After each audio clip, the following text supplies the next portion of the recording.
Right.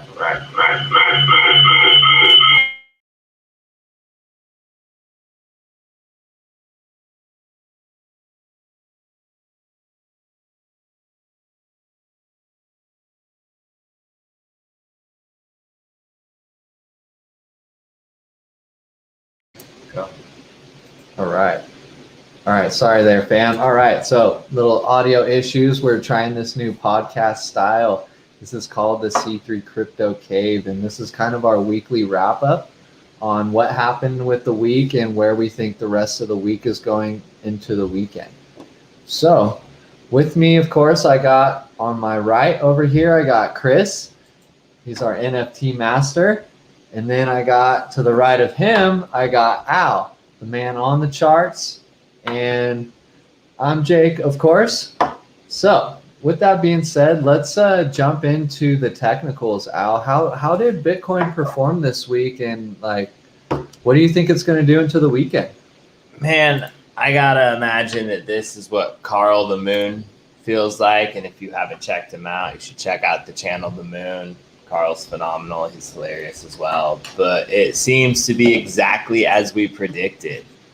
Bitcoin has continued to struggle. It's continued to go in a downward motion. Our indicators have kind of told us this from the get-go, so we're really not that surprised.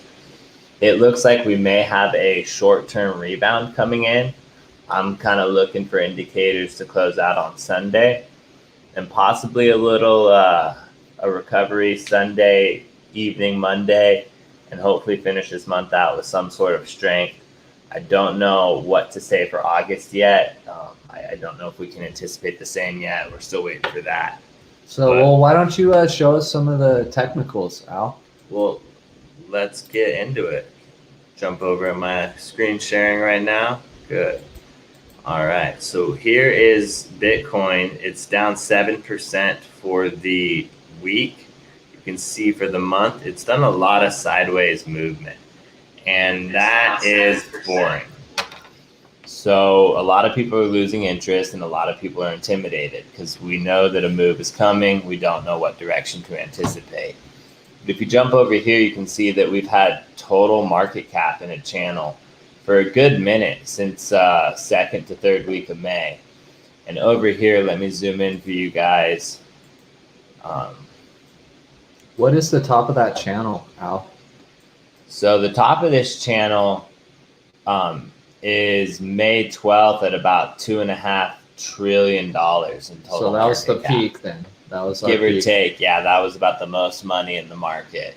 Okay. And that's kind of why we like to look at total market cap. And I appreciate you having me explain this to people because this is, in our opinion, probably one of the most crucial vitals to judging the market because things still seem to move codependently of each other. And it's relevant to understand how the masses are moving. And this is the best representation. So total market cap has been a great reference for us throughout this whole endeavor. But yeah, brilliantly put, like you said, the peak of this market cap, $2.5 to $2.6 trillion, right around the first and second week of May. That was great for the crypto community. I mean, by far all-time high. So just to be down about $1 trillion, $1.5 trillion isn't horrendous. It's about a 50%. In fact, we can get exact on that. I mean, really, we are only down 50. Oh, wow. Okay, we're only down 50% exactly from that point. So that's really not horrendous. That's a healthy consolidation, retesting strength. Obviously, you can see on the page we have some of our fib levels set up. And on these fibs, I would anticipate we're going to have to come down here and retest this fib. So we would want to move a little bit downward, which won't be the best for the crypto community, hit this fib, and I believe we'll break out of the channel and start finding some upward motion. Probably finish this month out strong. Like I said earlier, hoping to look for further indications. You can see on the Bitcoin chart, we fell a little bit off of our predictions. It went up. We anticipated a little bit more below. So that would make me feel that maybe the breakout of this channel might be pushed to about July 19th, July 20th. So maybe Bitcoin might drop down to about 29, 28,000 before it comes and breaks past its 32, 33 resistance. And I would hope that maybe at some point at the end of the month, testing 40,000 to 42,000 if things really start to turn around. I mean, we got a lot of heat on this. I mean, do you have any comments on that, Jake? Yeah, I mean, there's a lot of money sitting on the sidelines. So there's a lot of people waiting for that low price. And if you look all across the crypto space right now, there's talk on what's going to be the lowest low. So right now we can see in the fundamentals, let me share my screen really quickly. So if we come over here to c3crypto.com and you scroll all the way down to the bottom, we have the crypto fear and greed index. So right now we're sitting at about a 15. So this is really low. We can see that people are kind of very fearful of the market. They don't know where it's going to go. So with that being said, if we look over at the U.S. Department of the Treasury, Janet Yellen just announced that she's going to convene a meeting with the president's working group on financial markets to discuss stablecoins. So this will happen on Monday, July 19th. So really pay attention to the news and everything in the markets around Sunday and into Monday morning. So this is going to be really important. This is going to be bringing together regulators, will enable us assets, the potential benefits of stablecoins while mitigating risks they could pose to users, markets, or the financial systems.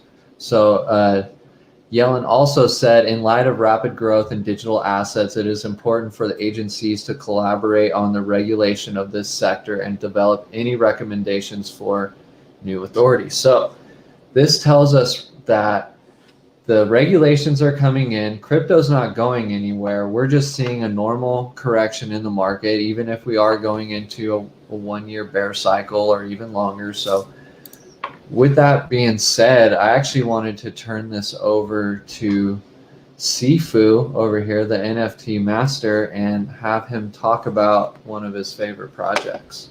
So yeah, all right, let's actually take a dive into that here. And for anyone who has been watching the charts, you'll notice not only some of the survivors through this market, but the thrivers have been more on the gaming token side.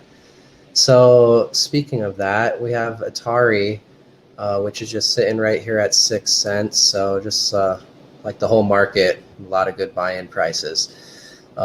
They've obviously fell like a lot of other assets here. But in any case, my whole point is the crypto space is getting pretty popular with the gaming tokens stepping into play here. And I guess what's cool about that is there's already been a long going of microtransactions throughout gaming, but now we're actually getting integration with NFT. Here we go. And interactive collectibles. So what these guys want to do is pretty much create, their token is going to try to govern the whole entire space. I guess anyone getting in on a project like this is going to run that sort of play. But Atari's pretty cool. You know, they're the old dogs in the game. Any gamer knows, you know, Atari's goes back before a lot of stuff. You've got a cool picture here. This is the joystick we used to play off of. It wasn't these epic controllers with haptic feedback and vibrational function. But what this is going to do essentially, though, is create almost like a casino in the gaming marketplaces. And basically, it's going to allow everyone to pretty much create value in what they earn in games. So if we'll come up here, check out this white paper here. We can see a bit more going in on it. But the relevance to all this, once again, is that, like I said, some of the not only survivors in this market, but the thrivers are hitting on the gaming token side. So these just might be good assets to keep your eye on, look into. You're going to find a lot of interesting stuff here. yeah, we saw that Axio Infinity was up 400% for the month.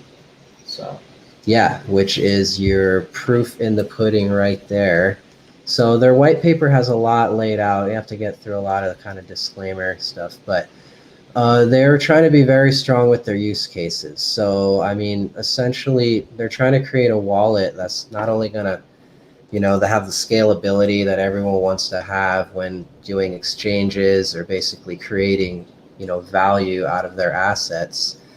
But they're trying to hit it through a lot of avenues. So if we go right here and we see the functionality that they are basically meeting up with that other wallets don't, is that not only do they have support for most crypto, basically being Bitcoin, Ethereum, but then they come down here where this is where all other wallets seem to fail. We have support for fiat currencies from euro to dollar, ability to quickly exchange crypto and possibly fiat, possibility to pay by credit card using cryptocurrencies, payment by SMS, payment by emails, chat functionality, ability to send payments through chat, human readable addresses. So they're really trying to be like the one size fits all. Go to this casino, trade in your asset or trade in your crypto and be able to purchase with it, or just get the fiat currency that you're looking for,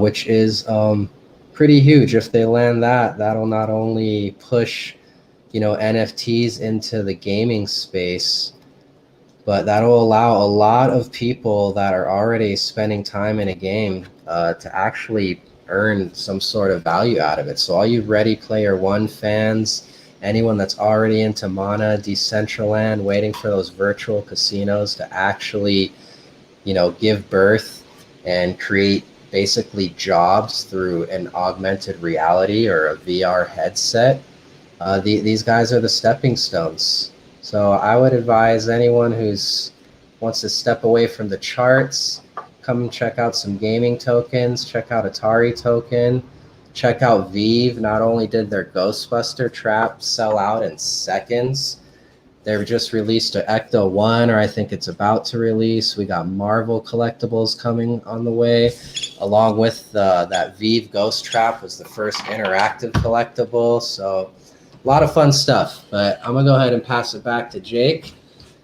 Right on, right on. Thanks for that off the charts, Chris. That's very insightful. We definitely need distractions during these bloody markets. So I'm gonna hop over to our website, and I just want to show you guys this new feature we added, and we have live market updates. So if you want to just real quick see what the top 10 coins are doing, Bitcoin, and then kind of the top gainers and losers, you can see in this top ticker right here. So anyway, yeah, you can see right here the ticker, it moves across the top. You get the top gainers, top losers, Bitcoin, and then your top 10 coins. So Alex, you have anything to add? Yeah, actually, if you don't mind, I'll take a quick little moment. First off, I wanted to say, Chris, that's absolutely epic. I feel like that's going to pioneer the NFT space. It's going to be incredible for us in crypto, in the crypto community. And like you said, that's a brilliant stepping stone. But really what I wanted to go back on is I wanted to bring it back and capitalize on what you laid down, Jay, and really say that some of the greatest investors and most superior people in the investing industry have quotes that I think are extremely relevant to right now. And Warren Buffett, being one of them, said that it's to be fearful when others are greedy and greedy when others are fearful. And so as the fear and greed index shows at 15, I mean, that's pretty close to historic lows on fear and greed. So that seems like that might be a good time to start thinking about entering in. And on top of that, it brings me back to another one of a Rothschild quote saying that the time to buy is when there's blood in the streets. And if you've been in the crypto space, full well there's been nothing but blood in the streets for the last month. Right. And so I think any intelligent investor has these quotes ringing in the back of their head, and they're thinking that the time is, if not now, it's very near. Very. And, obviously not financial advice, but something I wanted to just bring up and point out, because that's what continues to ring relevant as I look at these charts. Definitely. Yeah, that's very relevant. So anyway, thanks for that very insightful thing. I think that's going to kind of wrap us up on this Friday afternoon. We really appreciate you guys tuning in with us. This is our very first podcast, so please leave comments and questions down below. Like, subscribe, and as always, remember, C3 fam, stay cool, calm, collected. C3 fam out.